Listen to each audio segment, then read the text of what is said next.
so sad. जब दिन में कोई खास कार्यक्रम नहीं होता है तो दलाई लामा के दिन कुछ इस तरह गुजरते हैं।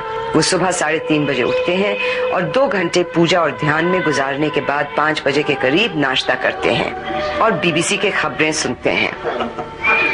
फिर वो अपनी सरकार, जो गवर्नमेंट इन एग्जाइल मानी जाती है, का कामकाज देखते हैं। 11:30 बजे वो लंच लेते हैं और फिर दोपहर को लोगों से मिलते हैं और ध्यान और पूजा के लिए और कुछ वक्त निकालते हैं, कोई 6 बजे तक। 8:30 बजे तक वो अक्सर सो जाते हैं। How many hours of meditation do you have to do at your level? About 5 hours. 5 hours a day. And do you feel it's necessary to do that much because you're already at your level? No. I'm beginner.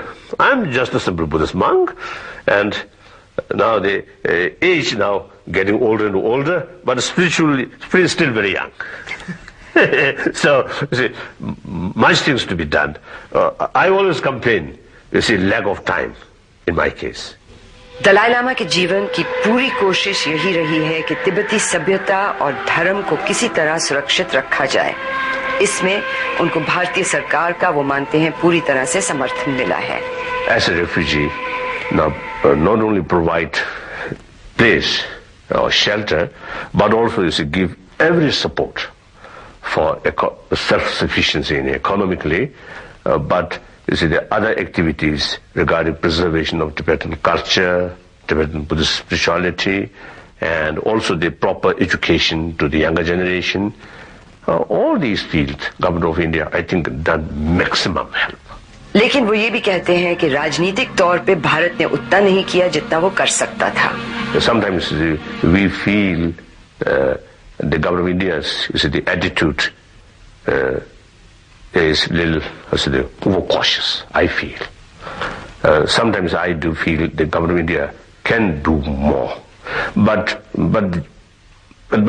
in that field also, I think the many or I think some unfortunate sort of thinking or calculation, I think already happened in the past. So sometimes it's difficult to change that easily. Dalai Lama Bharat में 40 साल से हैं, इस उम्मीद में कि वो एक दिन अपने देश वापस जा सकेंगे। इस उम्मीद को वो कायम कैसे रखते हैं? I have full confidence. Of course, majority of Tibetan, of course, of refugee community has that, so to say, I think spirit, that spirit.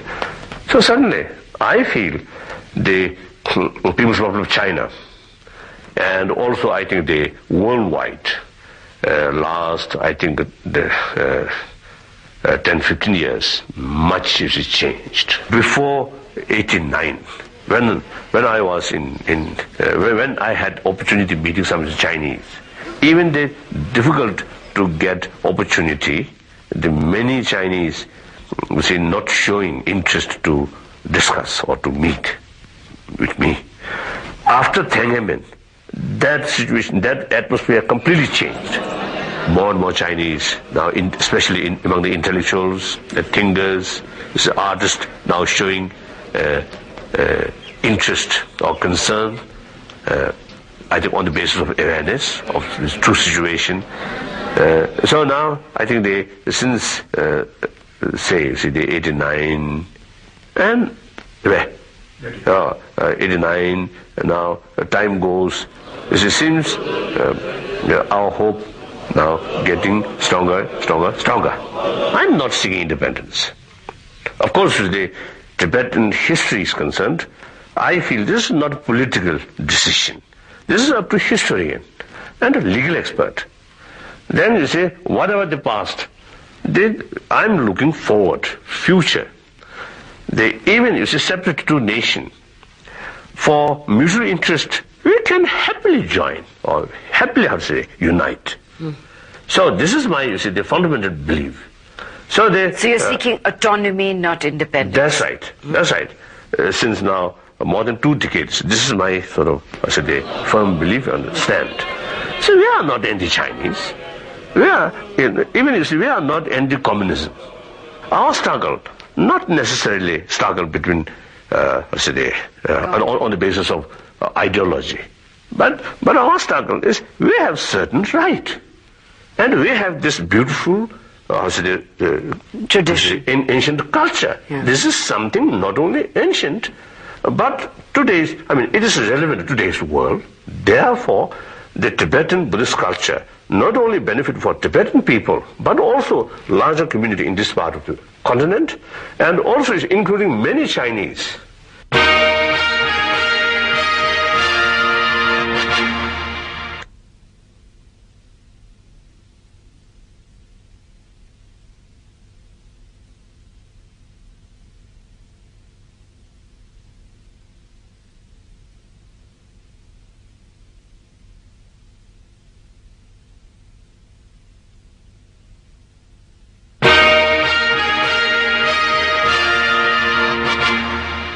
Buddhism का असर अगर आज हमको पश्चिमी देशों में भी दिखता है तो इसका भी श्रेय दलाई लामा को मिलना चाहिए.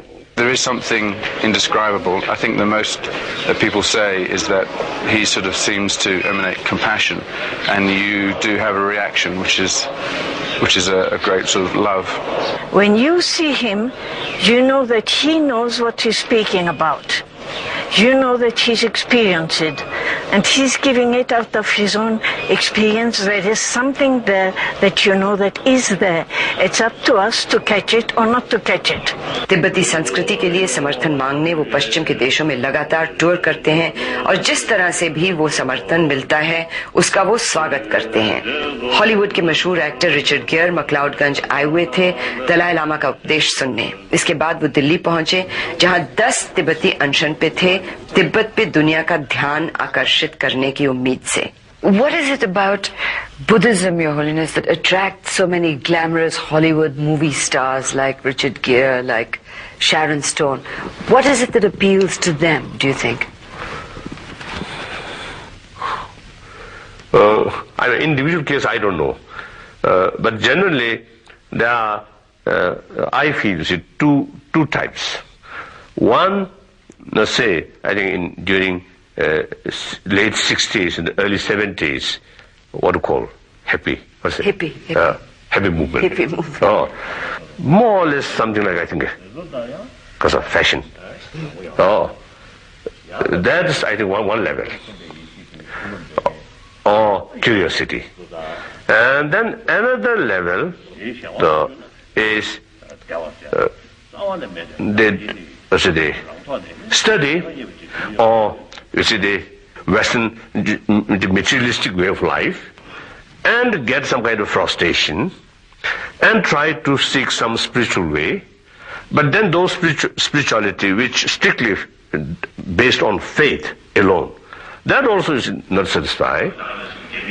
So then the Buddhism, some scholars describe Tibetan Buddhism, generally Buddhism as like this. Buddhism is not a religion, because no concept of creator, no that kind of faith. But Buddhism is the training of mind, through training of mind, transformation of mental attitude. Therefore, Buddhism is science of mind. Lunch के बाद अपना उपदेश शुरू करने से पहले वो Singapore से आए बुद्धिस्ट लोगों को मिले.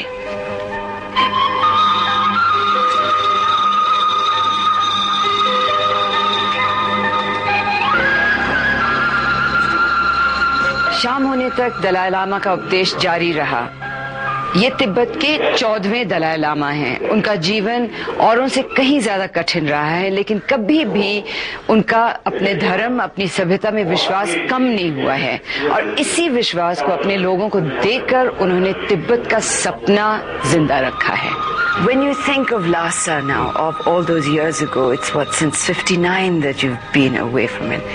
What is the thing that makes you think of it, with pain and with joy at the same time?